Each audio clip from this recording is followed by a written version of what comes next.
Thank you so much for this kind invitation to let us present our data to you guys today. So I don't have to give a more in-depth presentation of who I am, but as Som said, I'm Madeleine and I'm a PhD student at Karolinska Institute.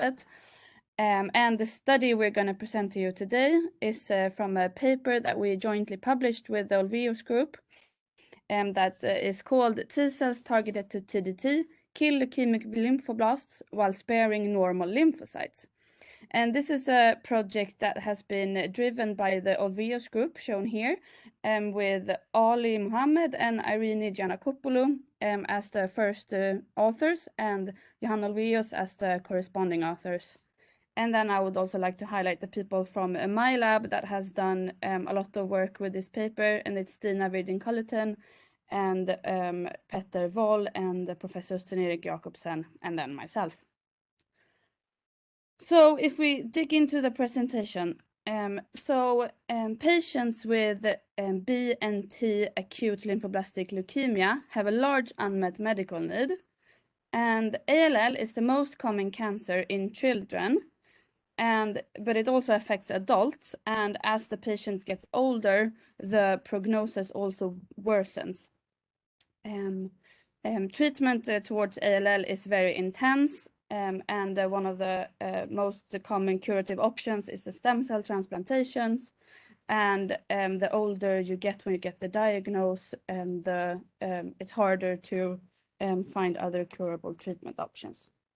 So this opens up for a lot of future improved therapeutic options for ALL. And one of those is immunotherapy. Currently there are two main targets to identify when it comes to eliminating hematopoietic malignancies with immunotherapy. So the first target is to identify a shared tissue-specific antigen that is expressed on all malignant cells. But this is just a tissue antigen. So an example for this is CD19 for B-cell malignancies. But that also eliminates all mature, healthy cells, as these also express the CD19 molecule. Another target option is to target recurrent mutations, which is then specific for the leukemic cells itself. But it might not be expressed on all cells if there are in all malignant cells, since there may be different clones with different mutations within a cancer type. Yes. So the two main T-cell therapies against hematopoietic malignancies is chimeric antigen receptors T-cells that are known as CAR T-cells, and that is very hot in the field right now. But there's also another option that called T-cell receptor T-cells, which has a regular TCR but modified to the target of your interest. So if we go in more to detail of these two options, the CAR T-cells are more widely known. And as you all might know, they have a chimeric antigen receptor that is an artificial receptor that has a functional signaling domain in it and an antibody binding domain that recognizes only surface antigens expressed on the tumor cell surface. And in contrast, the TCR T-cells, they have a regular TCR that then is recognizing also intracellular peptides that are being processed by the proteasome and presented on MHC class I molecules as peptide fragments like this. So it's a huge benefit of the TCR T-cells is that they also can recognize intracellular antigens, which is something that the CAR T-cells cannot. And when it comes to this, the TCRs, as you all might know, they are also restricted, so they are very specific to target a specific peptide presented on a specific MHC class I allele. And in humans, the MHC class I molecule is encoded by the HLA complex, and the T-cells that we are working with in our studies are T-cell receptors that are specific towards the HLA-A201 allele. And in this presentation, I will refer to these MHC class 1 allele as HLA-A2. And this is the most commonly expressed allele in the Western population. So we are then using this TCR T cells to see if we can eliminate leukemic cells. And the Olveus group then, they identified TdT, so terminal deoxynucleotide transferase, as a candidate target for patients with ALL. So TdT is a lymphoid-specific enzyme that is involved in the VDD recombination of the B and T cell receptor. And normal expression of TdT is restricted to early stages of B and T cell development, as you can see by this illustration here. So it is not expressed in the earliest hematopoietic stem cells or progenitors, and then it gets upregulated during the T and B cell development, but then again downregulated in the mature T and B cell stages. More importantly, it's overexpressed in 80 to 94% of all ALLs, which suggests that it's a good candidate target for immunotherapy in ALL. What's also very interesting with TdT, as you can show here by this bottom panel, is that while CD19 is lost when a patient that's first expression, the patient is expressing CD19, as you can see here, but then after they have undergone CAR T cell therapy against CD19, you can see here that they lose their CD19 expression in the relapsed cancer. But if you look here at TdT, it's present both before the relapse and also after the relapse. So that's why they hypothesize that TdT is a very good target candidate for ALL. What they did then is that they set out to identify T cells that could identify TdT. So this method that they are using, they have described in a previous publication, but I will go over it briefly. So since TdT is an self-antigen, we don't have T cells in our body that spontaneously react to TdT, as it's those T cells are selected away in the thymic development. So what they do to be able to identify TCRs against the self-antigen is that they take monocytes from an HLA-A2 positive donor, and they differentiate them into dendritic cells, and then they electroporate it with the TdT mRNA construct. And then they also take healthy T cells from an HLA-A2 negative donor, and they co-culture these T cells with the A2 positive dendritic cells. So the dendritic cells will then present the TdT peptides, while we have CD8 T cells from an unmatched donor that can recognize peptides presented by the mismatched dendritic cells. So what they do then after this co-culture is that they stain for tetramers that they have previously designed, and these tetramers they stain specifically for HLA and peptide complexes. So then they have previously searched for which TdT peptides are most expected to be presented, and then they have designed tetramers to target MHC class 1 complex X that are presenting those peptides. And when they identify these complexes, they do single cell sorting and functional tests of these T cells that have bound to a peptide. So then they can identify what TCR these T cells have, and then they'd be able to clone this TCR and amplify the receptor and transduce it into healthy T cells. So if we zoom into this stage here, they actually did identify 2 TCRs that specifically bind to 2 TdT peptides. As you can show here, I will refer to them throughout this presentation as peptide 1 and peptide 3. So within a healthy donor T cell pool, that there were TCRs that did recognize 2 peptides from the TdT, from the TdT gene. So that was very good. So what they did then was that they cloned out these TCRs from these T cells, and then they sequenced it, and they managed then to transduce another batch of healthy donor T cells with these two TCRs, so that you can see here. And we identify these TCRs because they have an introduced section of the mouse anti-TCR, the mouse TCR beta chain. So that's how we will identify them throughout this presentation. So they, as you can see here, they then managed to transduce a batch of healthy donor T cells so that 96% of them expressed this specific TCR. And then they tested how these T cells were reacting to their targets. So then they measured here T cell activation measured by CD137 upregulation. So then they had target cell lines that they pulsed with the specific peptides, so T1 and T3.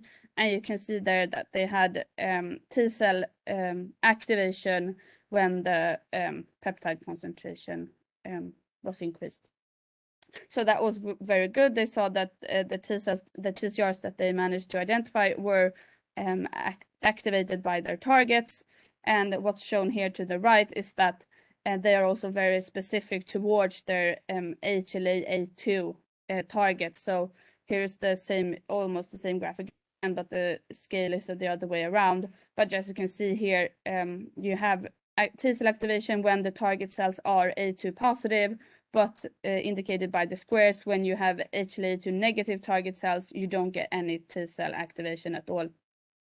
So this indicates that the T cells can get activated by their target peptides, but only if they are presented by HLA-A2 positive donors. So furthermore, they also tested then these T cells against for specificity. So what they did is that they tested a huge panel of cell lines, and then again T cell activation when cultured together with these cell lines. And when you see that when the cell lines didn't have the target peptides, there were no T cell activation at all. But then when the peptides were added, we had great T cell activation of these T cells. So this indicates that there's little cross-reactivity against other peptides, because that would have shown up here with this various set of cell lines. However, they also did other extensive testing. So what they did then is that they screened for cross-reactive peptides by substituting each of the amino acids in the peptide sequence with each of the amino acids that is present, one by one. And then they also did this screen for if those peptides activated the T cells. And they could find some that did activate the T cells, but when they screened this in the UniProt database to see if those peptides are actually present in nature, and if they are presented, they could find out that they were not. So this is actually also showing that the T cell activation is restricted to both HLA-A2 positive and TdT positive cell lines, and that there are no naturally occurring peptides that generate cross-reactivity of the T cells for what we could identify. So this was really good validation of that the TCR is specific and that the T cells are activated by their target. So next, they set out to investigate if these T cells then kill leukemic cells in vivo. So what was done then, it was the cell line model. So the NALM6, which is HLA-A2 positive and TdT positive, was engrafted into immunodeficient mice. And then after engraftment was confirmed, they treated them with T cells, and then they followed the mice for imaging and blood analysis. And here we have two control groups. So the first one is untreated, so they didn't get any T cells. And the other one is then treated with a control T cells that is transduced with the TCR targeting an irrelevant antigen. So as you can see here, at day 1, all of the mice had leukemia. But at day 14, the untreated mice and the control-treated mice had very high leukemic burden, while you couldn't detect any leukemia in the mice treated with the T3 TCR. And as you can see here, that also prolonged the survival of the mice drastically. So this was really good, showing that the T cells killed in vivo, but in a cell line model. So what we wanted to do next was to investigate if it also killed primary cells in vivo. Oh, no, in vitro, sorry. So we wanted to go over to see if it kills primary cells in vitro. So as you can see here, the T cells then here, both the T1 TCR T cells and the T3 TCR T cells, they did eliminate cancer cells shown by this top panel very efficiently in several different patients of both B-ALL and T-ALL. What was also shown in the same culture setting is that healthy T cells and healthy B cells were not targeted by these TCRs. It was only the cancer cells that were targeted by these TCRs, which was really good, indicating then that there's limited off-target effects. So now, after we shown that they also kill primary cells, we picked this patient and engrafted that into immunodeficient mice to see if we could eliminate leukemic cells also in vivo. So what we did then was that we engrafted NSG mice once again with this B-ALL that was from a pediatric patients with very high blast count at diagnostic. So we engrafted that into NSG mice, and then after we had confirmed engraftment, we treated them with our T cells, and then we followed them through peripheral blood analysis. And here I'm already now giving you an indication of how efficient these T cells are, because here in the control treated mice here treated with a TCR against the DMF5, which was also an irrelevant antigen for leukemia. You have a huge blast population in the bone marrow of these mice at termination, while it was virtually eliminated in our TdT T3 treated mice. So this was a huge effect in vivo. And if we go and look at the results more in detail, you can see here the percentage leukemic cells in blood over time. So at baseline, they had around 0.1% all the mice, and then it kind of quite drastically increased in the untreated and control treated mice here. But at day 10, it was almost all eliminated, all the leukemic cells in the blood. Then when we terminated these mice at day 10, you could also see that almost all leukemic cells in the bone marrow was eliminated, and it was actually below a limit for the clinical minimal residual disease. And we also saw a similar complete elimination in blood and in spleen when we terminated them. This was very, very efficient, the killing of the leukemic cells in vivo, and what was also very important that we saw in these mice is that the mouse hematopoiesis that is very suppressed by the high leukemic burden in bone marrow of these mice, it was started to recover in the TdT TCR treated mice, which was very nice to see. So when we have seen this very efficient killing of the leukemic cells, so we have established that these T cells were very efficient in targeting TdT positive ALL. We also wanted to investigate the potential safety, how safe these TCR T cells are. So what we did then is that we started to investigate the off-target effect of these T cells on healthy primary cells in vitro. And when you work with healthy primary cells, the patient material or the cell material is not very, you don't have abundant number of cells, so it's challenging to do a FACS readout. So we established then a method where we take healthy bone marrow cells, and in this case we sorted them as Lineage negative and CD34 positive. And then we placed them into culture together with these T cells for 48 to 72 hours at a 2:1 effector to target ratio. And then after this co-culture, we transfer what is left in the wells into metacellulose, which allows for colony forming assay. So then one progenitor that is still alive in this co-culture will then generate one colony that we can quantify by counting colonies manually. So what we first did is that we wanted to verify the method. So then before we placed these healthy bone marrow cells into the co-culture, we externally loaded them with the target peptides. So then we load the peptides so that we know that the peptides are presented on the HLA-A2 molecule.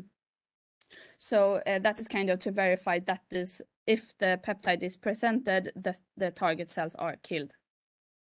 And as you can see here, are both of our targets, both of our T cells, so the T1 TCR T cells and the T3 TCR T cells, they eliminated their target cells efficiently with about a 2/3 reduction in the amount of colonies generated compared to the conditions with only bone marrow cells or conditions with our control T cells. So this verified that the primary cells could be targeted and that our method is working. So then we did this without peptide loading the healthy bone marrow cells. So we only placed healthy bone marrow cells together with the T cells in this co-culture to see if we had any effect on any off-target effects on these cells. And as you can see here, we did not. So, and most importantly, we didn't see any difference in the myeloid lineages, which is focused here. So we get the same amount of colonies generated from our two T-cell treated conditions and our two controls, which was really good. So this indicated limited off-target effects on healthy progenitors in vitro. But then on the myeloid lineages, but then when it comes to this targeting TdT, the highest concern is a potential T-cell toxicity, as it is human cannot survive without any healthy T cells. So what we did then was to focus on the thymus and see how the thymus would be targeted by these T cells. So here we are showing data from thymocytes from a healthy young donor, a 4-year-old undergoing cardiac surgery. And then you can see here, just looking at the bulk thymus, you can see that there are very, very few cells that are co-expressing both HLA-A2 and the TdT. And these two are the prerequisites for the T cells to target the target cells. Both of these two needs to be expressed. So this indicates that very few cells would be targeted in a healthy human thymus. And if we also look in more detail of the T cell development, we saw that the no cells during the T cell development is expressing TdT, shown in purple, and HLA, shown in red, at the same time, ranging from the double negative CD4, CD8 double negative T cells up to the single positive mature T cells. So this indicates that we, in theory, we would have very little off-target effects of thymocytes, since the TdT and the HLA are not expressed at the same time. But we also wanted to, of course, test this in vivo. So what we did then is that we bought this CD34 positive humanized mice from Jackson Laboratory. And here I would like to point out and thank Ralph very much for all the help with these mouse models. And if you are not experienced with working with this, I can just tell you that when you get this humanized mice model, they recapitulate human myeloid and lymphoid lineages within these mice. And they also get defined human hematopoietic stem and progenitor compartments, in fact, also including a small thymus, which is lacking in the NSG mice themselves. So we got these humanized NSG mice. So what we did then is that we isolated the spleen from these NSG mice, which allowed us to actually isolate human T cells from the mouse spleens. And then we could transduce these autologous T cells then with the specific TCRs, and then transfuse the T cells back into the litter mates of these mice. So this mimics a potential clinical setting where you use autologous T cell treatment. So when these T cells were expanded and characterized and also tested in vitro before, so you can see here to the right, we tested them in vitro with their target cell line, and we saw that the T cells worked very efficiently and targeted their cell line in vitro. We infused then the T cells into the humanized mice to see if we can see any off-target effects or any safety concerns in this on human lineages. And then we did blood readouts to follow them. And then we saw that the T cells started to decline in their presence at day 17. So then we decided to terminate the mice at day 17 because we wanted to have the T cells present when we did the terminal analysis. So as I said, we started focusing on the thymus as there is where the most concern lie. And here I'm showing you again how the human thymus looked. And if you look then at how the humanized NSG derived thymus look, even though the distribution of the populations is not exactly the same, it also shows that we do not have a population that is both TdT positive and A2 positive in these mice, which shows that the thymus in these mice recapitulate the human thymus very well, and indicates that there should be no off-target effects of the T cells in the thymus. And what we also investigated was to see how the cells that are surface CD3 positive, so the mature T cells, we wanted to make sure that those are not targeted. And again, if you see the cells that are surface CD3 positive are not TdT positive, indicating that the mature T cells would not be targeted. Further here to the right, you can see that we quantified the HLA-A2 expression, and you can see that again it's very low on the cells that are TdT positive, but it's high on the cells that are the mature T cells that are surface CD3 positive. So just by looking at how these mice look, we should have no off-target effects because HLA-A2 and TdT are not expressed at the same time. And also further looking more into how then our treated mice looked. So here to the left, I'm showing the FACS profiles of our control treated mice and our TdT treated mice. And you can see that the FACS profiles are very, very similar. And also quantifying the percentage of TdT positive cells in the mouse thymuses, we saw no difference in these groups, indicating that our TdT specific T cells had not eliminated any TdT positive cells in the thymus. Also then because they are not A2 positive, as I showed you in the previous slide. So this was good. This indicated that we had no toxic effects of the T cells in the thymus. So we then continued on looking in the bone marrow. And here I'm showing how a healthy human bone marrow is looking. So this is how we define the progenitors. And then if you go through in this compartment, you can identify the stem cells, the multipotent progenitors, and the lymphoid progenitors. And if you go from this compartment, you can identify the myeloid progenitors and the erythroid and the megakaryocyte progenitors.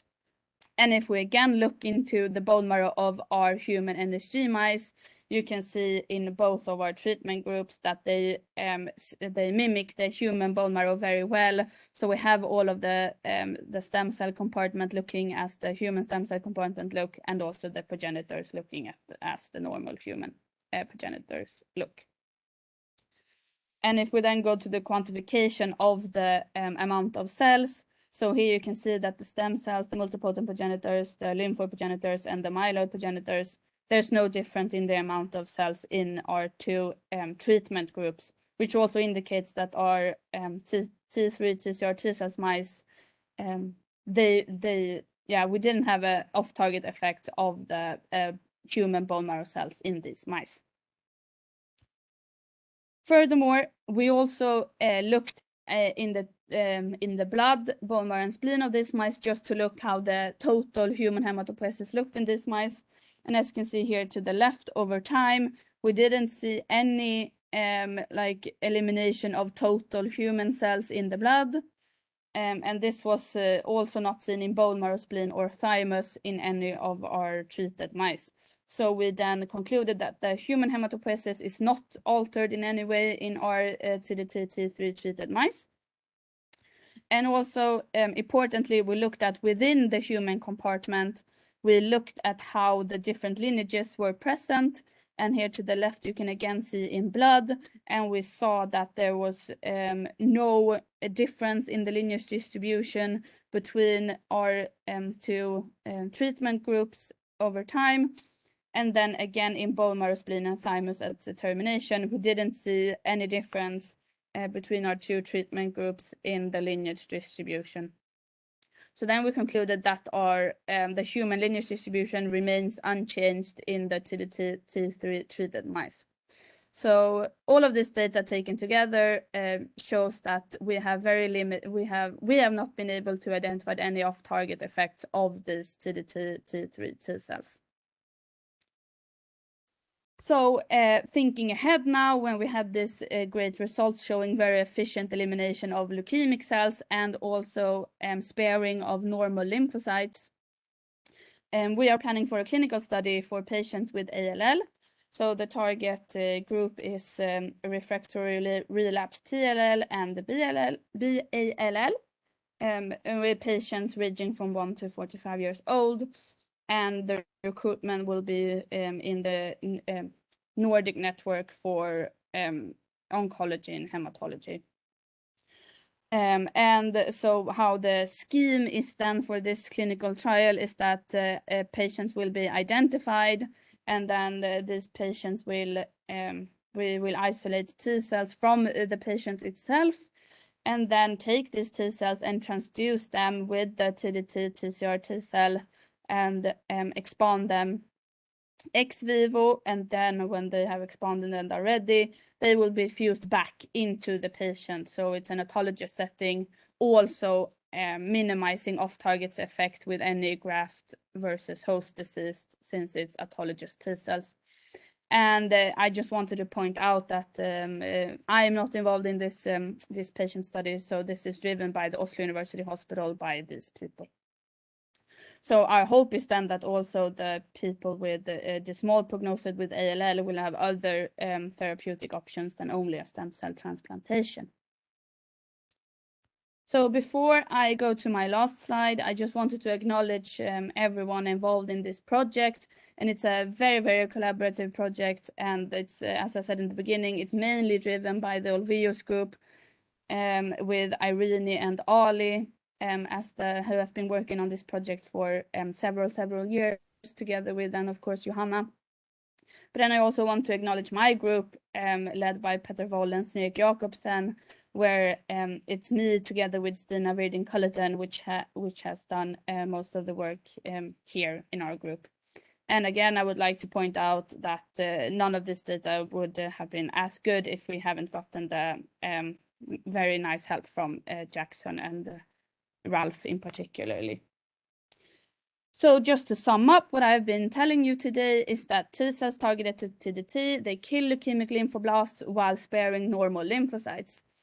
And in detail, we have shown you today that TdT serves as a promising target for immunotherapy of both B and T ALL, and that these T cells transduced with the TdT TCR, they specifically and efficiently eliminate primary TdT positive ALLs in vitro and in vivo, and that the TdT TCR T cells, they spare normal hematopoiesis and hematopoietic cells, in particular T and B cells, shown by a model using the JAX humanized mice. So with that, I would like to just, if you have any questions that we are not having time to answer you today, we're happy to receive emails from you guys. So here's our contact information. And if you want to read our paper in detail, here you can print screen the reference here. Thank you so much for listening to me, and we're happy to take any questions.